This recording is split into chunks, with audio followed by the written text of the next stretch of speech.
नमस्कार, आप देख रहे हैं वीस्टा न्यूज। मैं हूं दिवाकर विक्रम सिंह। रविवार का दिन प्रयागराज में उस दंगाई के सारे मंसूबे नेस्तनाबूद हो गए। उस दंगाई और दंगा को लीड करने वाले उन तमाम बच्चों को आगे करके पीछे से पत्थरबाजी करवाने वाले जावेद अहमद उर्फ जावेद पम का घर पूरी तरीके से जमींदोज कर दिया गया है। उत्तर प्रदेश सरकार के निर्देश पर सीधे सीधे प्रयागराज प्रशासन एक्टिव हुई और भारी पुलिस बंदोबस्त के बीच जावेद अहमद उर्फ जावेद पम का प्रयागराज स्थित करेली पर जो घर था वो पूरी तरीके से ढहा दिया गया है। तस्वीरें आप देख सकते हैं और तस्वीरों को देख करके आप अनुमान लगा सकते हैं कि जो घर बहुत खूबसूरत और जावेद अहमद के सपनों का घर था वो किस तरीके से उनके कारस्तानी के चलते पूरी तरीके से ढहा दिया गया। आप इन तस्वीरों को देखिए गौर से और देखिए उत्तर प्रदेश सरकार का इरादा कि किस तरीके से दंगाइयों, बलवाइयों, समाज विरोधी तत्वों के साथ कानून सम्मत, विधि सम्मत कार्रवाई करने का पूरा इरादा है। और ये आप देख सकते हैं कि किस तरीके से रविवार के दिन कार्रवाई शुरू हुई और कुछ ही देर में जावेद अहमद के घर को पूरी तरीके से ढहा दिया गया, क्योंकि वो पूरी तरीके से गैर कानूनी निर्माण था, उसको गिराया गया और उसके पहले नोटिस चस्पा किया गया था। हमने ये भी खबर आपको बताई थी और अब उनका घर गिरा दिया गया। एक खबर और बहुत ही महत्वपूर्ण है कि जावेद अहमद की बच्ची जो जेएनयू में पढ़ती हैं दिल्ली के, वो सीए और एनआरसी का जो मूवमेंट चला था उसमें भी जहरीले बोल बोलती थी। बताया यह जा रहा है कि आफरीन जो जावेद की लड़की है, पुत्री है, वो किस तरीके से इस पूरे दंगा षड्यंत्र में मास्टरमाइंड के साथ एक सहयोगी की भूमिका निभा रही थी, वो भी बात सामने आई थी। और उनके कुछ बोल सोशल मीडिया पे वायरल हो रहे हैं, वो भी हम आपको सुनवाएंगे। लेकिन सबसे पहले हम आपको सीधे लिए चलते हैं प्रयागराज, जहां हमारे सहयोगी इरफान मौजूद हैं। इरफान पूरी जानकारी देंगे और उसके बाद हम जावेद अहमद जो कि मास्टरमाइंड था प्रयागराज में दंगा करवाने का, करेली और खुलदाबाद इलाके में जो पूरी तरीके से कानून व्यवस्था को अपने हाथ में लेने पर उतारू था और प्रशासन को और उत्तर प्रदेश सरकार को और उत्तर प्रदेश की जनता को चुनौती देना चाह रहा था, उसके घर को ढहा दिया गया है। जावेद की पुत्री आफरीन के जहरीले बोल भी हम आपको सुनवाएंगे, लेकिन सीधे हम रुख करते हैं इरफान का। इरफान, क्या ताजा अपडेट है प्रयागराज का और जमींदोज किए गए उनके मकान या उनके उस पूरे बिल्डिंग को, उसके बाद लोगों की क्या प्रतिक्रिया है, बताइए आप। जी बिल्कुल, बता दें कि जिस तरीके से जुमे की नमाज के बाद मोहम्मद जावेद का जिस तरीके से ये हादसा सामने आया था कि इन्होंने इन्हीं के इशारे पर इलाहाबाद में जो प्रयागराज में जो पत्थरबाजी हुई थी सब इन्हीं के माध्यम से हुई थी, जिसके सरदार सिर्फ और सिर्फ मोहम्मद जावेद थे। इसके बाद इन्होंने एक ग्रुप बनाया था, व्हाट्सएप ग्रुप, जिसके जरिए ये 15 साल के बच्चों को भी ये मोबाइल जो है मुहैया करवाया था, जिससे और हर इलाके पर हर बच्चों को इकट्ठा किए थे और व्हाट्सएप ग्रुप मैसेज के जरिए वो इंफॉर्मेशन दे रहे थे कि कब और किस जगह इस वारदात को अंजाम देना है। जिसके बाद कल रात से ही प्रयागराज में बुलडोजर अपना चक्कर काट रहा है। जिसके बाद कल रात में 11 बजे उनके घर के अगल बगल ही एक बुलडोजर था।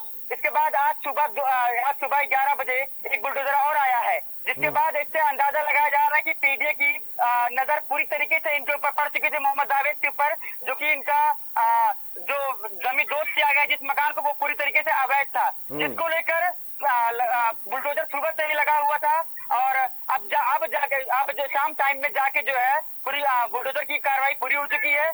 पूरी तरीके से उनका मकान जो क्षतिग्रस्त कर दिया गया है, जिससे जो अपराधी प्रवृत्ति के आदमी हैं उनके अंदर एक खौफ सा आ गया है। ऐसा लगता है कि योगी सरकार में किसी भी अपराधी की खैर नहीं है, ऐसा यहाँ की जनता का राय है। जी इरफान, जब लोगों ने पूरे इनके बिल्डिंग को ध्वस्त होते हुए देखा तो स्थानीय लोग, खास करके अगल बगल के लोग या जो लोग भी इकट्ठा हुए थे, हालांकि पुलिस की भारी व्यवस्था थी, क्या उन लोगों ने कुछ विरोध भी किया या कोई प्रतिक्रिया देने की कोशिश की, क्योंकि आप तो सुबह से ही वहां पर डटे हुए हैं?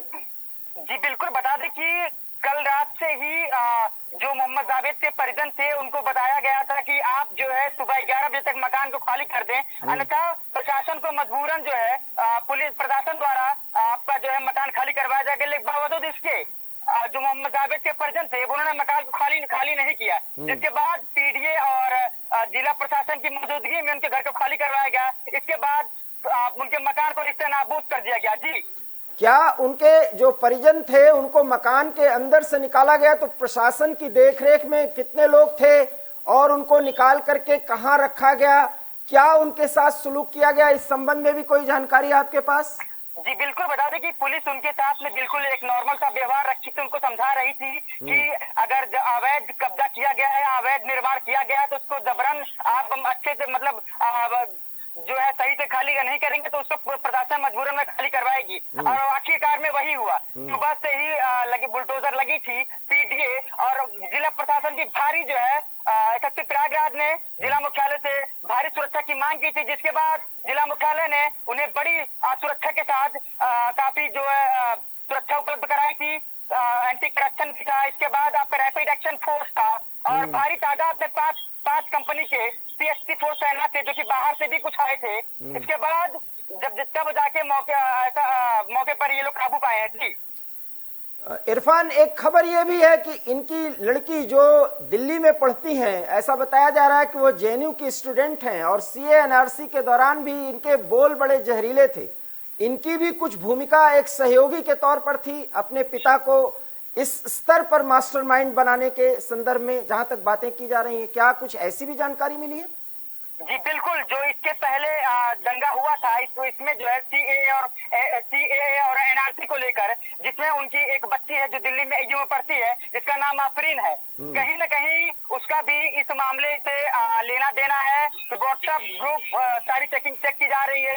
अब वो सारी सीडीआर निकाली जा रही है कि वो कहाँ किस मामले में कितना संलिप्त है और जगह जगह जो भी प्रूफ है उसको खोजा जा रहा है। लगातार प्रयागराज पुलिस इस बिंदु पर जांच कर रही है और प्रयागराज एसएसपी का कहना है कि अगर ऐसे में उनकी बच्ची जो है इसमें इस मामले में संलिप्त पाई जाए तो उसे भी बख्शा नहीं जाएगा। जी इरफान, हम आफरीन के बोल सुनवाएंगे, लेकिन एक सवाल हम आपसे और करना चाहते हैं कि जावेद, माफ करिएगा, अहमद के कुछ सहयोगी जिनको पंप उपनाम से जाना जाता है, पंप के कुछ सहयोगी भी अब रडार पर आ चुके हैं। क्या उनके खिलाफ कार्रवाई करने का इरादा बना चुकी है पुलिस? सबसे पहली बात। और दूसरा सवाल यह है कि क्या कुछ नाम और सामने आए हैं?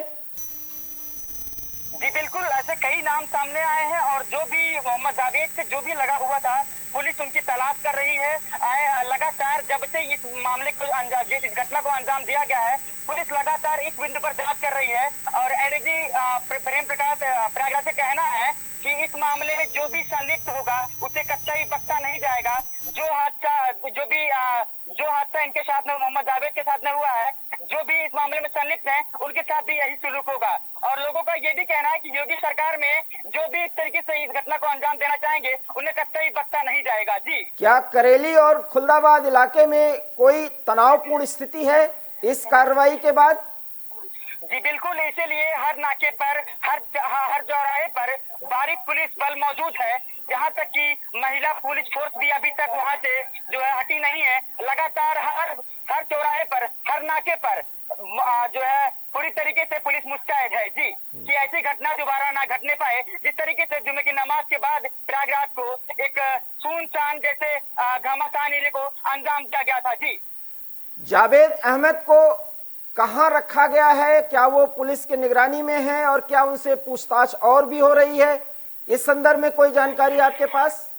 जी बिल्कुल, बता दें कि जावेद अहमद को पुलिस कल से हिरासत में लेकर पूछताछ कर रही है और उनके साथियों की तलाश कर रही है कि आखिर मोहम्मद जावेद ही है या फिर और ऐसे कई मास्टरमाइंड हैं जो ऐसी बड़ी घटनाओं को अंजाम दे सकते हैं। इसके लिए पुलिस पूरी तरीके से मुस्तैद और लगातार पूछताछ कर रही है। जी, आप पूरी खबर पर नजर बनाए रखिए और आफरीन का जिस तरीके से आपने जिक्र किया, अब हम एबी स्टार न्यूज के दर्शकों को सुनवाते हैं कि आफरीन किस तरीके से जहरीले बोल बोला करती रही हैं और सोशल मीडिया पर उनके ये बोल वायरल हो रहे हैं।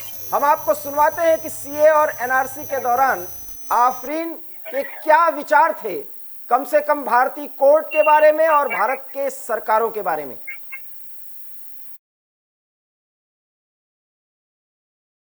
आज हम सब उतरे हैं सीए एनआरसी की वजह से उतरे हैं, लेकिन सिर्फ उसके खिलाफ नहीं उतरे हैं। सीए एनआरसी के बाद हम रियलाइज करते हैं कि हमारा कोई भरोसा ही नहीं है किसी चीज पे। ना हम सरकार पे भरोसा कर सकते हैं, ना हम सुप्रीम कोर्ट पे भरोसा कर सकते हैं।